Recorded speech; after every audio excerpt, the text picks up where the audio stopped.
actually cause the pipe to explode out of the ground. And so we want to avoid having those catastrophic events because that's dangerous. And it also makes your plant non-functional for quite a period of time. We heard from one of our facilities at our last utility meeting that in their efforts to try and make their system a little less leaky, they had put,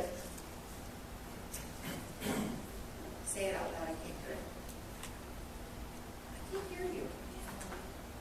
Okay, thank you. I couldn't remember the term. It's called a manhole tray. And you take off the lid, you put the tray in, you put the lid back on the manhole, and then it makes it less likely to leak, or it kind of makes that particular manhole airtight. And they had an unintended consequence. When they made that particular line airtight, the gases started backing up into people's homes. And the people were very unhappy. Because who wants sewer gas in your house? No one wants that. And so we have to work towards a balance when we build and maintain our systems. We don't want to leave them in disrepair, but we don't want to build them completely airtight as well. And so this is the balance everyone has to find a way to achieve. And then the laterals, public versus private. What do we do about that? And I'm standing here before you today, I don't know what we can do about that. And to finish off, there are 3 things that go in your toilet. 1, 2, and paper. All those disposable wipes, those flushable wipes, don't flush them. They're not flushable. You can flush them, but you shouldn't. And you shouldn't flush anything else down the toilet as well, because it will clog the pipe over time and eventually cause an overflow, which is what we don't want. So I'm prepared to answer any of your questions. Any members of the delegation have a question? Senator Brands. Thank you, Mr. Chairman. So my understanding is that DEP permits to a 1 in 10-year standard. Is that correct? A 1 year, we expect an overflow 1 out of every 10 years. Is that a correct statement? When we permit a facility? When we permit a facility, we don't expect to see overflows, but we know that occasionally they happen. And we work with facilities to see if there's certain things that cause their overflows. Oh, thank you. But, we don't specifically permit them to have a certain number of overflows. But we expect the inflows to, my understanding from talking to DEP previously, is that they would expect, when they permit a facility, they look at the inflows, they look at the average daily, and they would say, all right, we're going to give you enough flexibility so that we would only expect an event to occur once every 10 years. Is that your understanding of how the process their works? facilities are overbuilt in order to manage their peak storm flows. Right. Yes. And so your presentation said that we permitted these facilities, and we believe that there was a 0.01% chance that they would have a peak. We didn't do that report. That was an internal report for the St. Peter's. Did the department use that internal report to make decisions? No, we didn't have that report.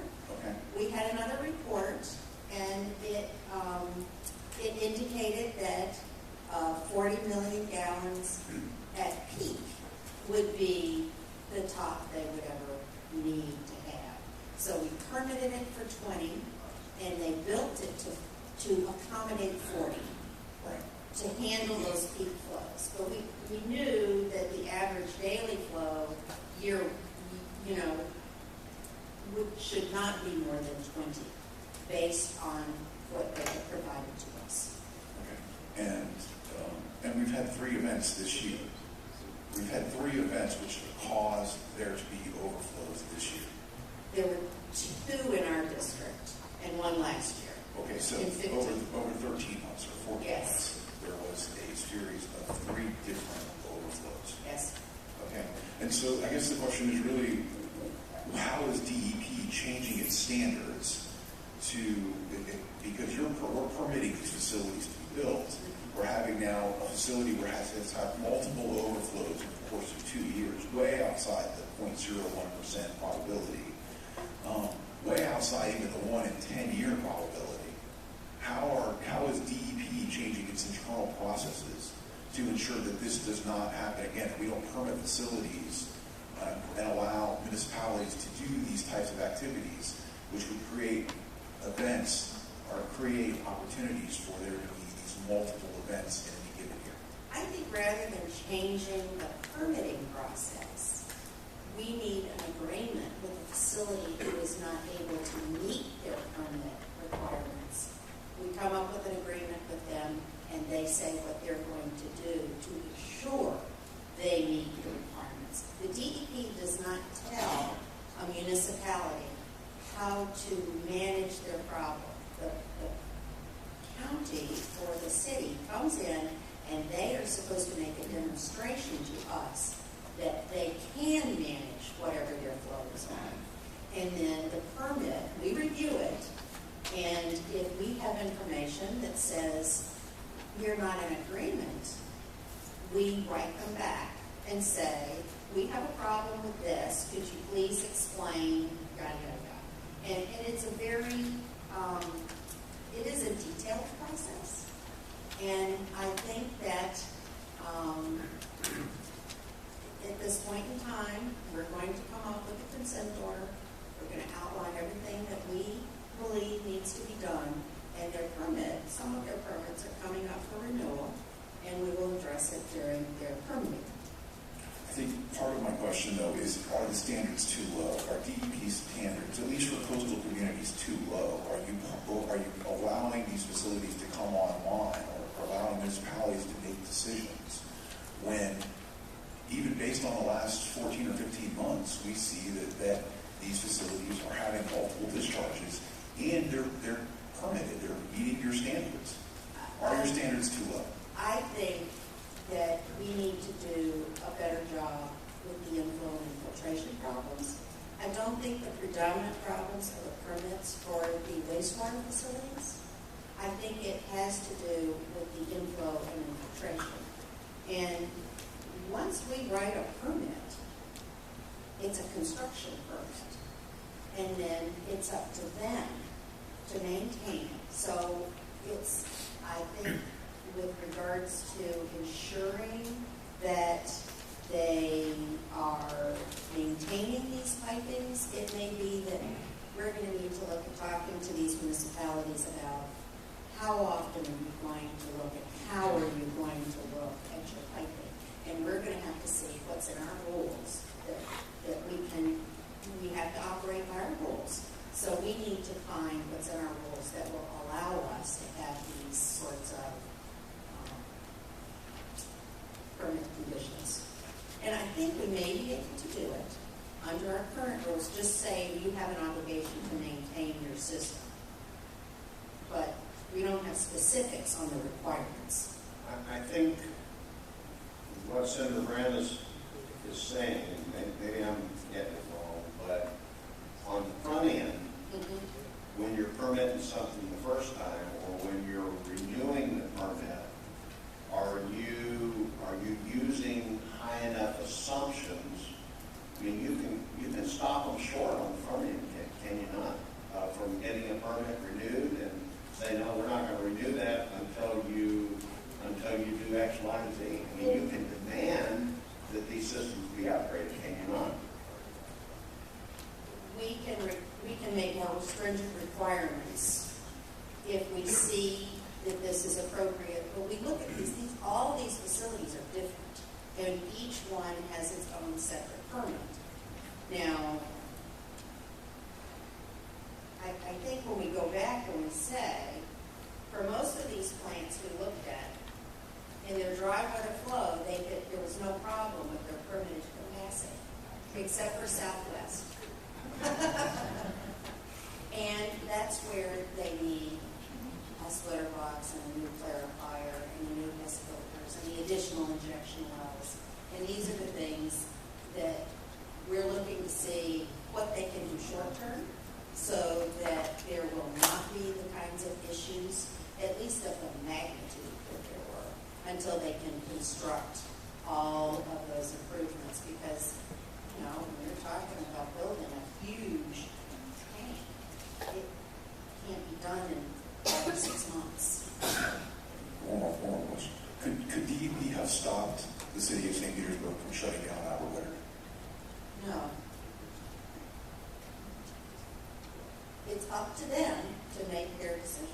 Even if they didn't, even if in your estimation they did not have enough capacity in the system, you could not have stopped them. We had a report that said they had enough capacity. And that's not the report that had said there was a 0.01% probability. And we didn't have that. Ms. Yeargan, how long have you been with DEP? This past time it's been a little over 4 years. And then I was with DEP in the 90s for 9 years. Okay, in the 90s, was there a provision in our growth management laws that said you couldn't add developments that brought in new population to an area without having sufficient infrastructure to have that population? I'm going to be perfectly honest here. I did hazardous waste cleanup in the 90s, so I don't know. I don't know about the 90s with regards to growth management. Well, we don't have that provision now. Okay. I mean, the city could continue permitting right now, even though we know we don't have enough capacity in these events. The city can continue permitting new construction, high-rises downtown that add people to the grid right now. And there's nothing the DEP could do about it and saying they don't have enough capacity, right? No. They have to demonstrate they have enough capacity. Right now we see that they don't have enough capacity for high weather events, and we will be requiring them to upgrade their facilities in order to, Representative Peters, do you have a question? I do. It's kind of tagging on your Senator. So they can continue expanding their population, and we can only recommend that they put in filters or so forth. But when we know that the Southwest plant is already at capacity, then there isn't anything we can do to require expanding another facility or anything like that, because we already know that one's at capacity. well, keep in mind, we cannot tell them specifically what to do and how to spend the money. They have to decide how they can spend their money to meet our requirements.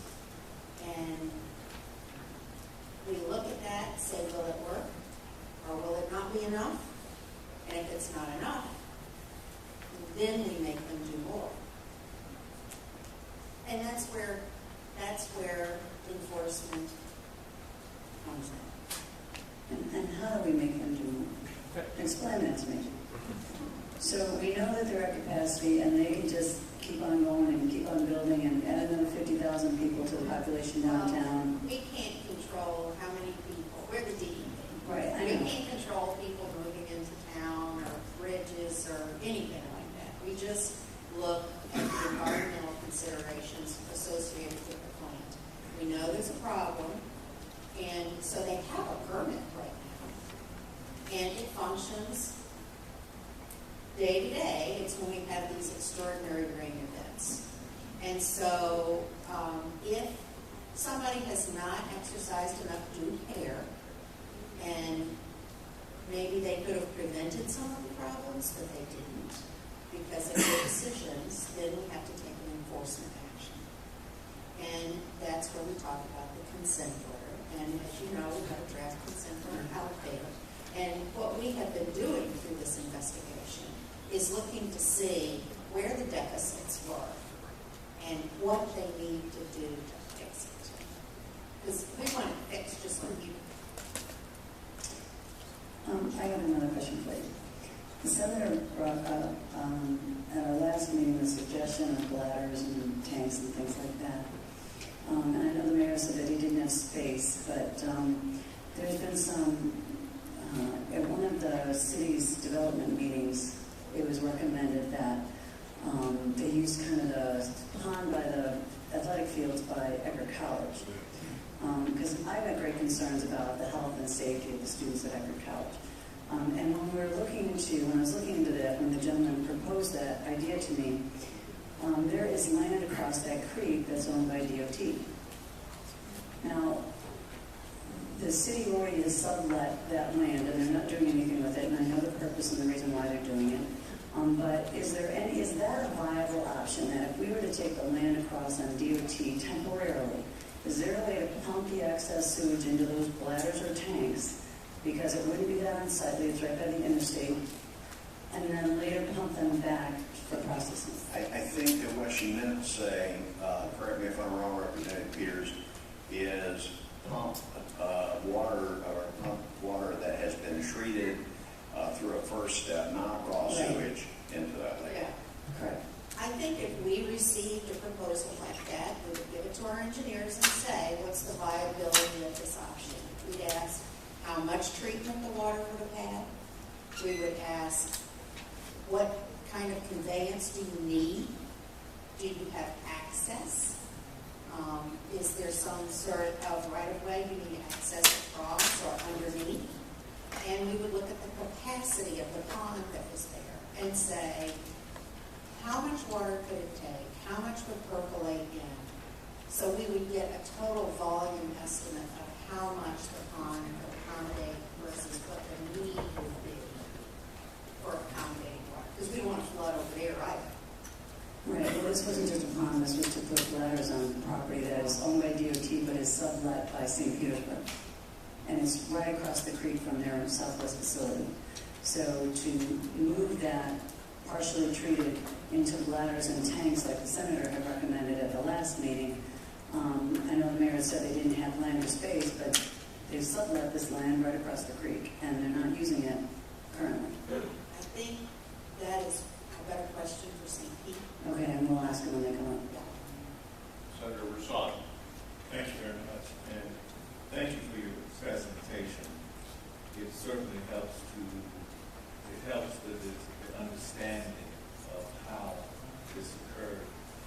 You mentioned, however, some possible solutions like additional filters, diversion flows, pipelining and repair, and then you made a statement that private laterals may also be contributing, but you don't know what to do about that.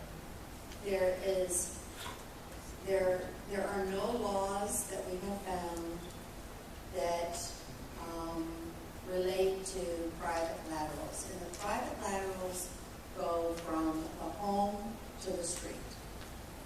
And typically, we've heard a range of costs for repairing private laterals from maybe $2,500 to $6,000 per home. And if the home was built before 75 or 80, there's a very high likelihood that if the lateral has not been replaced since then, it's the original lateral, it is contributing to the problem. So when you look at the age of the homes in St. Pete and in the surrounding communities, this is not new development here for the most part.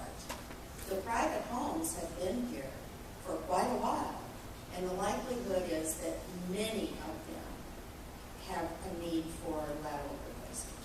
And to my understanding, that this contribution could be anywhere from 30 to 70%. Depending on where you are, yes. I think the average value that is said to contribute across the United States is about 50%. but depending on the community you're in and the age of the community, it can range from 30 to 70%. So having an understanding of how this occurred and trying to concentrate on solutions so that it doesn't occur again, and I think that's what my colleagues are asking about it in their questions. Are you aware of any models where a delegation such as ourselves may have sought an appropriation to help subsidize local government or private homeowners in repairing? I know that there are programs across the country. I'm not sure specifically how they funded the programs. Some of them are cost share. Some of these programs are for those who don't have the ability to pay, because for some families, $5,000 is, they don't have it, and they're not going to have it. We have sent some information out to several of the local governments on how people have confronted this issue. I don't know about the particulars of the funding of those sorts of programs. Thank you, Mr. Chair. All right. Any other questions from the delegation? Okay. I'm going to ask one last question, and then we need to move on. And this is probably of particular interest to some of the folks in the audience. In response to the concerns that were raised about not having prompt notification about some of the spills, whether it was this one or whether it was Mosaic, the department has proposed a rule. Can you, and maybe go back over there a little bit, make me nervous. Really? Sort of like Trump. Am I far enough away now? Yeah, you're fine.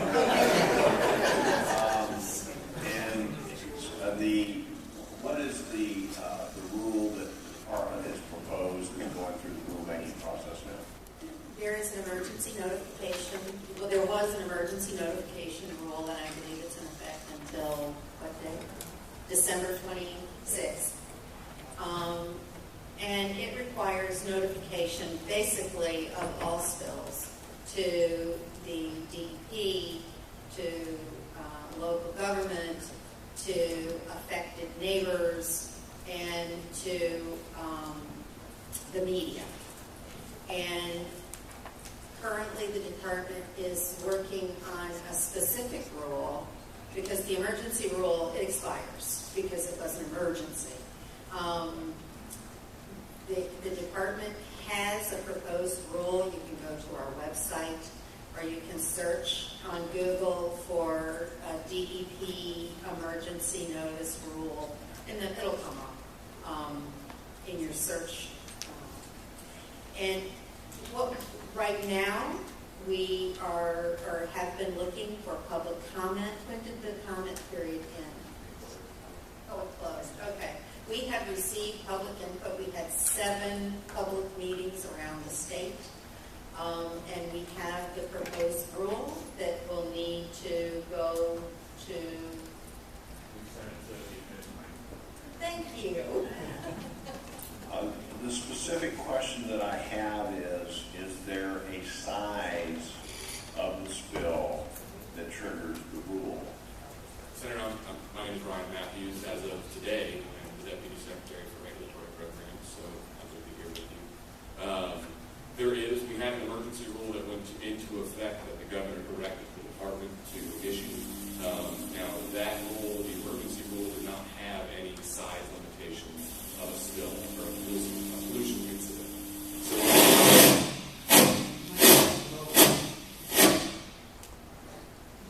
we took public comment on that rule throughout the 7 workshops that we had throughout the state. One of the comments that we heard was that there were no limitations, no thresholds for what a pollution incident is. Is it a 5-gallon gas tank? Is it a container you spill in the driveway? What the new rule states that if you are an owner of an installation, a wastewater treatment facility, an installation is defined in statute, and you have a spill or incident that meets certain thresholds. Those thresholds are if it's a reportable incident to the state lodge office, So there are clearly defined thresholds within that rule that show you what needs to be notified. That's what the question was. Thank you very much. Appreciate it. Congratulations on the new job, Mr. Matthews. I'm sure we'll be seeing you again. Well,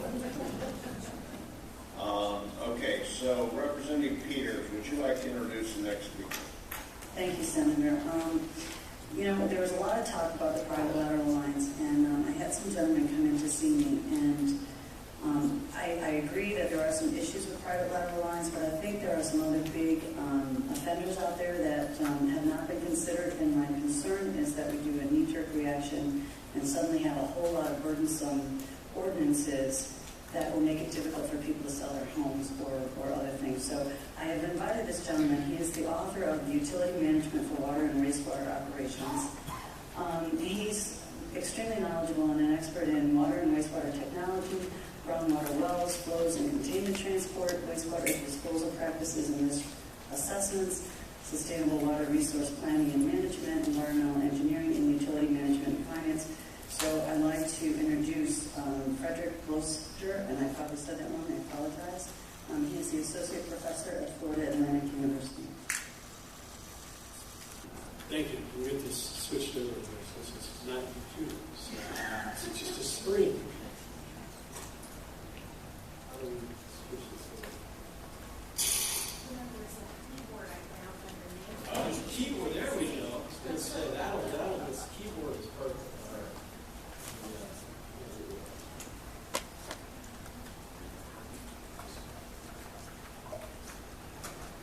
Okay, perfect.